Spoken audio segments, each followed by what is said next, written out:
Hi hello welcome to women collective. నేను మీ journalist విప్లవశ్రీ. భారత్లోని మహిళలు వారి సంపాదనను ఖర్చు పెట్టే విషయంలో పూర్తి స్వతంత్రతను కలిగి లేరు. అలాగే విద్య, ఇంటి నిర్ణయాలు, వ్యక్తిగత స్వేచ్ఛ, ఉద్యోగం వంటి విషయాల్లోనూ వారిపై ఇప్పటికీ ఆంక్షలు ఉంటున్నాయి. వారిపై భర్త, కుటుంబంలోని పురుషులు, ఇతరుల ఆధిపత్యమే నడుస్తోంది. చట్టాలు మారినా గృహహింస, వేధింపులు అనే రాకాసి సమస్యలు ఇప్పటికీ వెంటాడుతున్నాయి. India today gross domestic behaviour సర్వేలో ఈ విషయాలు వెల్లడయ్యాయి. లింగ సమానత్వం విషయంలో కేరళ ముందు స్థానంలో ఉంది. బీజేపీ పాలిత రాష్ట్రాలు యూపీ, గుజరాత్, అసోంలు అట్టడుగున ఉన్నాయి. దేశంలోని ఆయా రాష్ట్రాల ప్రజల వైఖరి గురించి India today gross domestic behaviour సర్వేలో ఆసక్తికర విషయాలు వెల్లడయ్యాయి.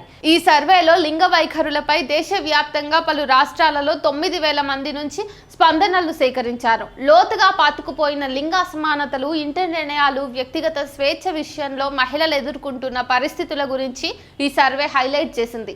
ఈ సర్వే దేశం పురోగతి, పితృస్వామ్యాల మధ్య చిక్కుకుపోయిందని చూపించింది. ఇక లింగ సమానత్వ పరీక్షలో ఎప్పటిలాగానే కేరళ మొదటి స్థానంలో నిలిచింది. బీజేపీ పాలిత రాష్ట్రం యూపీ అట్టడుగున ఉన్నది. మహిళలు తమ సంపాదనపై పూర్తి నియంత్రణను కలిగి ఉండాలని 69% మంది తెలిపారు. ఆర్థిక నిర్ణయాల్లో కుటుంబ ఆమోదం అవసరమని 31% మంది తమ అభిప్రాయాల్ని చెప్పారు. అయితే ఈ విషయంలో దేశంలోని మిగతా అన్ని రాష్ట్రాలతో పోలిస్తే కేరళ చాలా మెరుగ్గా ఉంది. మహిళలు తమ సంపాదనపై పూర్తి నియంత్రణను కలిగి ఉండాలని 91% మంది చెప్పారు.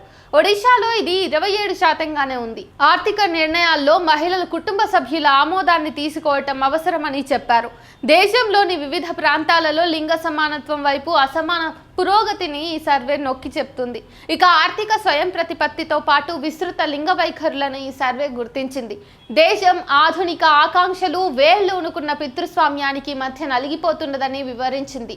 ఇంటి నిర్ణయాలలో పురుషులదే తుది నిర్ణయమని 69% మంది అన్నారు. అయితే 30% మంది దీనిని వ్యతిరేకించారు కూడా. మరింత సమానత్వం ఉండాలని తెలిపారు. ఇంటి విషయాల్లో పురుషుల యొక్క ఆధిపత్యానికి జై కొట్టిన రాష్ట్రాలలో యూపీ ముందు వరుసలో ఉంది.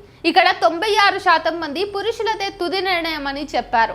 అయితే కేరళలో 75% మంది దీన్ని వ్యతిరేకించారు. మహిళల వ్యక్తిగత స్వేచ్ఛకు సంబంధించి కూడా ఈ సర్వేలో విరుద్ధమైన అభిప్రాయాలు వెల్లడయ్యాయి. కొడుకులతో సమానంగా కూతుర్లను విద్యను అభ్యసించేలా ప్రోత్సహించాలని 93% మంది అభిప్రాయపడ్డారు. 6% మంది మాత్రం వ్యతిరేకించారు. ఒడిశాలో 98% మంది బాలికలకు సమాన విద్యా అవకాశాలను సమర్థించారు. బీజేపీ పాలిత గుజరాత్ లో మాత్రం 22% మంది వ్యతిరేకించారు. కుటుంబంలోని మహిళలు గడప దాటి ఉద్యోగాలు చేసేలా ప్రోత్సహించాలని 84% మంది చెప్పారు.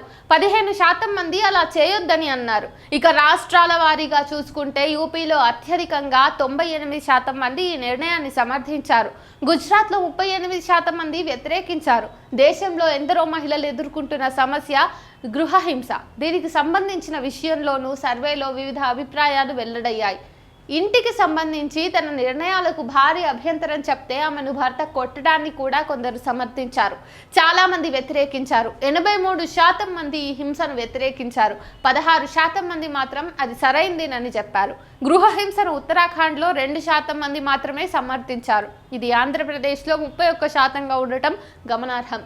ప్రజాస్వామ్య రంగంలోనూ సాంప్రదాయ లింగ పాత్రలు కొనసాగుతూనే ఉన్నాయి. మహిళల నిర్ణయాలపై ఇతరుల ప్రభావం, ఆధిపత్యం ఉంటున్నది. అయితే ఈ విషయంలో కేరళ మిగతా అన్ని రాష్ట్రాల కంటే చాలా చక్కటి స్థానంలో ఉంది. మహిళలకు స్వతంత్రంగా ఓటు వేసే స్వేచ్ఛ ఉండాలని 93% మంది చెప్పారు. ఇక కుటుంబంలోని పురుషులు ఎవరికి ఓటు వేస్తే మహిళలు కూడా వారికే ఓటు వేయాలని యూపీలో 91% మంది తమ అభిప్రాయాన్ని వెల్లడించడం గమనార్హం. మొత్తంగా చూసుకుంటే 51% మంది ఇదే అభిప్రాయాన్ని చెప్పారు. ఇక మహిళలు వారికి నచ్చిన వారికే ఓటు వేయవచ్చని 48% మంది తెలిపారు. సమాజంలో మహిళలపై వేధింపులు, భద్రత గురించి కూడా ఈ సర్వేలో అభిప్రాయాలు వెల్లడయ్యాయి. తమ ప్రాంతాల్లో బహిరంగ ఈవ్ టీజింగ్, వేధింపులు అనేవి తరచుగా జరుగుతున్న సమస్య అని దేశవ్యాప్తంగా 42% మంది చెప్పారు. 56% మంది మాత్రం అలా ఏమీ కాదని అన్నారు. తమిళనాడులో 17% మంది ఇవి తరచుగా జరుగుతున్నాయని చెప్పారు. కర్ణాటకలో 79% మంది ఈ అభిప్రాయాన్ని తెలిపారు. ఇది దేశంలో మహిళలు ఎదుర్కొంటున్న వేధింపుల సమస్యను హైలైట్ చేస్తోంది. మహిళల హక్కులను గుర్తించి పురుషులతో సమానంగా అన్ని రంగాల్లో ముందుండేలా చర్యలు తీసుకోవడంలో కేరళ రాష్ట్రం ఎప్పుడూ ముందుంటుంది. ఈ సర్వేలో కూడా ఇదే విషయం వెల్లడైంది. లింగ సమానత్వ పరీక్షలో దేశవ్యాప్తంగా 22 రాష్ట్రాలకు కేటాయించిన ర్యాంకులలో కేరళ మొదటి స్థానంలో ఉంది. ఆ తర్వాత స్థానంలో ఉత్తరాఖండ్, తమిళనాడులు ఉన్నాయి. తెలంగాణ 6వ స్థానంలో ఉన్నది. పొరుగు తెలుగు రాష్ట్రం ఏపీ 16వ స్థానంలో ఉన్నది. ఇక బీజేపీ పాలిత రాష్ట్రాలు యూపీ, గుజరాత్, అసోంలు 22, 21, 20 స్థానాలలో అట్టడుగు స్థానాల్లో ఉన్నాయి.